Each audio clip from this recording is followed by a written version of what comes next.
Vaksina antigrip është tepër e rëndësishme për shëndetin e njeriu dhe sidomos moshave pediatrike. Raimonda Zoto, mjeke pediatre e qendrës shëndetësore nr. 3, thotë se kjo vaksinë është mbrojtësia më e mirë e shëndetit të vegjëlve, sidomos në periudhën e virozave stinore. Sipas mjekes Raimonda Zoto, numri i vaksinimeve është në kuotën e rekomanduar nga Organizata Botërore e Shëndetësisë, por vazhdon të ketë ende prindër skeptik për të kryer vaksinën tek fëmijët e tyre, apo që e shtyn atë në kohë me frikën se mund të ketë ndikim në autizëm.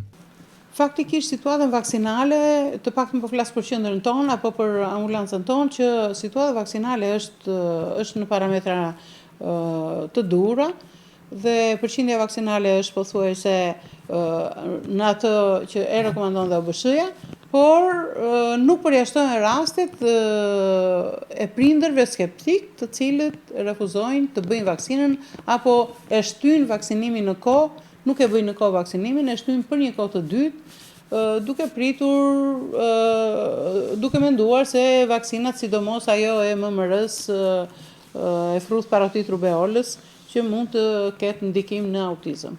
Por kjo nuk është e vërtet nga dënat tona, ne kemi dhe fëmijë pa vaksinuar që kanë probleme të çrregullimit të spektrit autik. Patjetër, vaksinat janë për të rritur imunitetin e fëmijës apo për të njohur me sëmundjen. Dhe në momentin që fëmija sëmurët, aktivizohen kontraturpat kundrejt viruseve apo kokëve. Mjeke Raimonda Zoto ka një apel drejtuar prindërve duke i rekomanduar këtyre të fundit kryerjen e vaksinave të moshës, por edhe të atyre antigrip. Si mjeke nën, por dhe gjyshe, Zoto thotë se të bazuar në studime dhe eksperiencë, vaksinat janë të mirë të shëndetit të vegjëlve. Po, ne apelin ta bëj dhe në media, se ne pothuajse çdo ditë apelojmë dhe çdo prind që vjen këtu ne i rekomandojmë për bërjen e vaksinave, për efektet anësore apo dhe për benefitet që ka bërja e vaksinave në rritjen e imunitetit.